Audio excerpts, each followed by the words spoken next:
Hello there everyone, it's been a minute, mostly because I started looking into a mechanic that requires me to spend way too long going through a bunch of different equipment testing stuff when realistically I could have just googled it. So I've been looking into Tennokai mods and what they're capable of doing, and while they can be relatively simple, you just hit the button when the symbol appears and do the attack.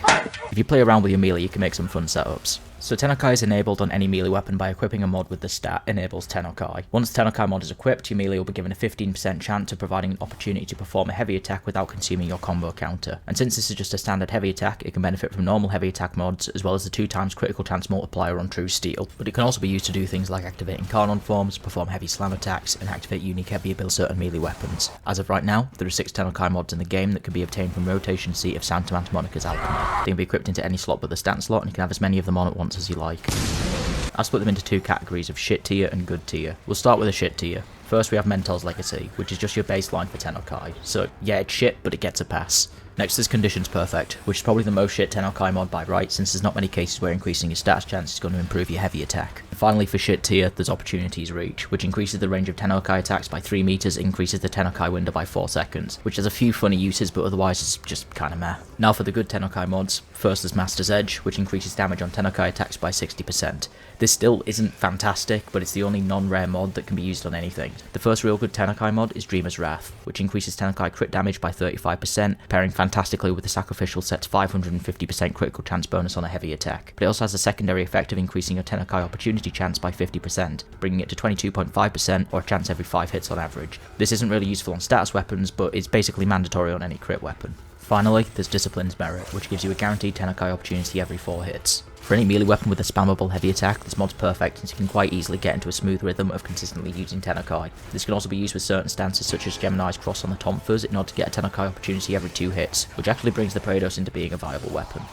So now that we have the Tennokai mods, we can look at what the weapons can do. So I went through every melee weapon I could think of that had some kind of unique benefit from heavy melee attacks and split them up into categories based on their characteristics, and I ended up with 6 groups. You've got default, buffs, ranged, slams, slides, and unique attacks. Defaults are exactly how they sound. Most heavy melee weapons are going to fall under this category, with no special features or effects, just the standard arsenal of heavy attacks. The only standout one I can think of is the Ghoul Saw with its chainsaw attack, which can make for a pretty good meme if you stack as much range as you can on it, but ultimately it's still mid. Fight me. Then there's buffs, which uses a heavy melee attack to improve the stats of the weapon. There's only 3 that I'm aware of. The Eckheim, which gets a damage and attack speed buff on hit, the Pennant, which gets an attack speed buff on kill, and the Karasinos, which gets a range increase on heavy attack. While Tennokai is useful on each of them for helping maintain the buffed state, it's particularly useful on the Pennant and the Karasinos. The Pennant's buff duration scales off current combo counter, and the Karasinos' range buff applies to normal attacks for 3 minutes if you perform it at 12 times combo. Using Tennokai means you can still benefit from these buffs without having to set yourself back to 0. Next there's range, which has 3 types of weapons in it: Blade and Whip, Gunblades, and Glaives. Gunblades as well as Blades and Whips work perfectly as intended, with Blades and Whips throwing off their hook and doing their own unique effects, and Gunblades firing off a powerful shot. Most Gunblades do suffer from an overflow issue with Discipline's Merit since they function like shotguns. However, the Sarpa is uniquely effective due to its burst fire mechanic, allowing you to guarantee a heavy attack after every other hit when using the Bullet Dance stance. Glaives on the other hand struggle to benefit from Tennokai since the heavy attacks can only be activated while the glaive is in the air. They struggle because only the first target hit on a thrown attack counts towards your Tennokai effect, since the glaive seems to spawn a projectile once it rebounds. Because of this, it won't trigger things such as Discipline's Merit or melee animosity. You'll need to charge it up with close ranged melee, charge up a throw and try and back off only to get it off in time to blow yourself up. This means the only really effective choice for Tennokai mod on a glaive is Opportunities Reach because of the extended Tennokai window, but from what I can tell, it doesn't actually increase the range of the explosion, so you might as well just save yourself the Exilus weapon adapter. Next is the heavy sliding attacks, which are a pain in the arse mechanic, and as far as I can remember, the only weapon in the game that has any kind of unique benefit from them is the Tennock Grigori, and it's so awkward to land in combat I didn't use it the entire time I was getting into rank 40. The only other application I could think of for heavy sliding attacks was the Exodia Contagion trick I mentioned in the Zephyr video to try and maximise its damage, but unfortunately it's been patched now, so we'll lay another fun arcane mechanic to rest. It's been a good one. Oh, God! Now before we move on to the cool stuff, I want to mention a few things I found that were broken. To start off with, the Sarafang, which I thought would be a really cool weapon since you could effectively have innate melee vortex, but then I found out it requires to have at least an 8 times combo on most frames, requires a slam attack, only affects a lifted enemy, basically never fucking works. Third we've got the Vacor Sidon, which stores 15 charges while blocking that can then be used to perform a radial blind by blocking and using a heavy attack. Even if you perform this blind during a Tennokai opportunity, it'll still consume all of your combo counter, which is annoying, but it's still a fun weapon if you use melee crescendo on it. And finally, we've got the Zenestar, which isn't necessarily bad at all, and it's quite fun to use if you're using Discipline's Merit with it to keep the disc constantly refreshed, but I think Opportunities Reach not affecting the range of the disc is ironically a missed opportunity. Anyway, onto the fun stuff. Slams. There are a few weapons in the game that can uniquely benefit from Tennokai for their ability to perform heavy slam attacks, and these attacks can quite easily be weaved into a normal combo by jumping and hitting the heavy attack button before you even leave the ground. There is one bit of awkward tech you should know about before going into a slam build, and that is if you perform a slam without properly leaving the floor first, for some reason certain effects won't be triggered. The most obvious of these is melee animosity or the incarnate evolution state, but it means that if you time it right you can perform a slam without using any of your built up resources, but it also means if you try to throw one out in a panic you won't get the full effect. I'll go from the least effective to the most effective in my opinion. First we've got the Tenet Exec, which produces a line of slams on normal attack and on heavy attack produces them in a fan formation. It's decent, but it's not incredibly powerful, so it ends up at the bottom of the list. Next there's a Furax Incarnon, which creates a large explosion on a heavy slam attack and leaves behind a heat field that does damage over time. The heat field isn't that useful since enemies are usually knocked away by the slam, but it does enough damage to one-shot level 225 Hollow Vein. Next there's the Siberia Incarnon, which does a cold explosion on a heavy slam attack, but when stacked with crit and damage for its Incarnon choices, it can easily one-shot an entire crowd of Voidworms in one slam, which is pretty spicy. Finally, there's the Revox, which when modded for crit and status vulnerability on its 4th evolution could do enough damage that the game can't physically render its damage numbers. At last, we have the unique category. These weapons have unique mechanics built into their heavy attacks, and if built around can offer a lot of options. To start off with, we have the Sancti Magistar, which by spamming heavy attacks with Discipline's merit can be a very useful support tool that can heal anything. It's also great on Necros if you get a little bit too attached to his shadows. Next you've got the Quasus and the Aram Spinoza, two warfans that can fire a projectile on heavy attack, with the Quasus doing slash and the Aram Spinoza doing toxic. Honestly, out of the two, the Aram Spinoza is surprisingly the better one, partially because it doesn't require fucking umbral. If you're ever feeling lonely, you can use a Synoid Heliocore to 3D print yourself a new friend. The Cost Assist puddles are really great for spreading around status procs with melee influence, so using it with Discipline's merit allows you to strip the armor of an entire room with Hydroid very easily. Coryphel is also way more accessible now thanks to Tennokai, however the setup for me is still just to fuck around with Ibarra's Navigator using it. If you hate yourself, you can use the Argo and Velo of the Tenet Agendas. I mean, you just kinda chuck the Eden, I don't know. Next is the Prova, which can only be obtained by killing John Prodman in the Index, and the Prova Vandal's a psyop. You're just hallucinating. Anyway, the Prova has Static Discharge, which forces an electric proc on heavy melee attack, and since this is now accessible with Tennokai, you can use this to force a proc of melee influence, so you can then spread around status really effectively, so it's quite powerful. I finally have a replacement for my machete. Like anime?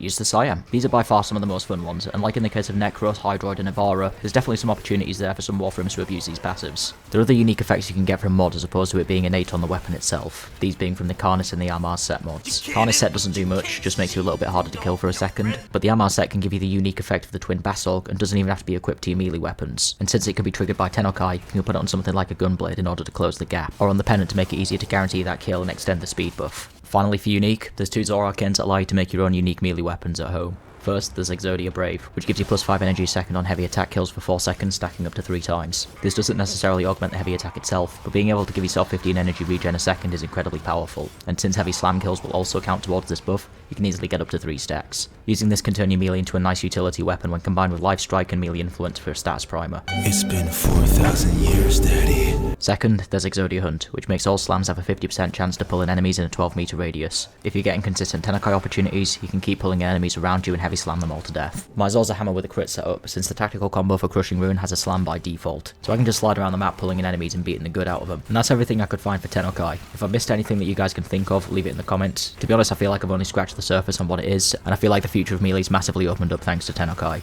But now I've shown you all of that, allow me to show you the most obtuse build that I've made using a bunch of these mechanics that I found recently. So I'm using Wukong because I wanted to make a melee-centric build, and Wukong's powers are so good you can take him to Steel Path without any mods. This gives me the capacity to use more obscure mods and make the build extra spicy. When it comes to his abilities, his clone only costs 25 energies, copies all of your powers, isn't affected by duration or range, and the strength just increases his health pool, which can be circumvented by using any other base healing ability such as healing return on a melee weapon. Alternatively, his second ability, Cloudwalker, turns you into a cloud which gives you omnidirectional flight, stuns enemies nearby, and heals you and your clone for a percentage of your health for every meter that you travel. Duration will affect how long it lasts, and range will affect the stun radius, but honestly, neither of those are really needed. Duration just really needs to be kept nominal. His third ability, Defy, turns you invincible, allowing you to absorb damage and then reflect that damage back at enemies and turn it into an armor buff. The duration and the armor conversion rate, as well as the range and strength of the reflected damage, are affected by mods, but since it's capped at 1500 armor, there's not much point adding strength to it, and it already takes you to an 86% damage reduction at base armor. Finally, there's the fourth ability, Iron Staff, which sucks. Don't use Iron Staff. The only benefit of it is it forces your clone to use melee at the same time as you, but you can also achieve that by just not equipping any other weapon but the one you want both of you to use. Actually, that's selling it a bit short. Primal Fury is a very powerful ability with a fun stance. The issue is that it's buggy as hell. For some reason, the only Tennokai mod that currently works on it is Discipline's Merit, and it won't activate certain ability effects such as the Armart set. But am I going to submit a forum post about it like a good member of the community? No. I'm going to use it to justify my weird builds. So instead, we helmet it off. Since I'm going for pure melee, I went for Warcry with Eternal War on so I have an infinite attack speed buff. This means I can free up a mod on my melee weapon instead of having to use Fury. And since it's its 4th ability, we can also take advantage of Precision Intensify since it's the only one of its abilities that really needs some power strength. Since we're not using the Iron Staff but we need to stay on brand, I use the Bow Priming Card on Genesis instead, which when active gives you an innate increase in mobility, heavy attack efficiency, and enough damage to equate to Iron Staff at 220% power strength. You can have it configured any way you like for perks. As for mods, the only important ones are Primed Reach, giving the Incarnate Form a higher range than the Iron Staff, and Shattering Impact to shred enemy armor. I've also gone with normal mods for Viral and Heat with Condition Overload, and Weeping Wounds to boost status chance at a high combo since it's very easy to build. But I'm also using Saxum Impact for increased status and impact damage. For Melee Arcane, I'm using Melee Vortex, which will make sense later. As for Wukong, I've got Stretch, Vitality, and Prime Continuity on for normal mods. But you could always use Archon Continuity too.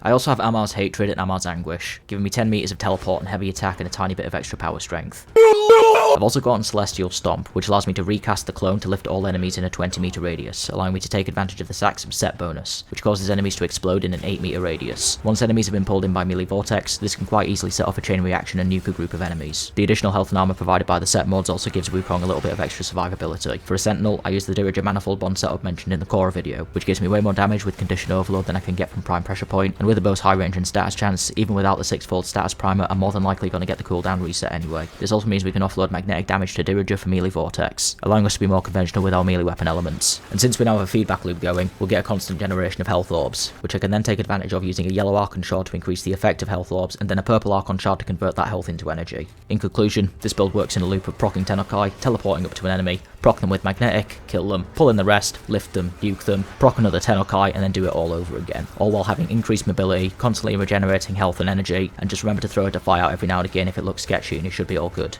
So anyway, what did we learn from this video? You think I'm what? We learned you should play Animal well. Turn off Warframe, sell your account, use that money to buy the game. Sorry, we only accept contactless. Anyway, I kind of ran out of my meds halfway through writing the script for this video, and it's gone a little bit more chaotic than I would like, so I'm going to go and try and get more of those, and hopefully figure out what I'm doing for the next video.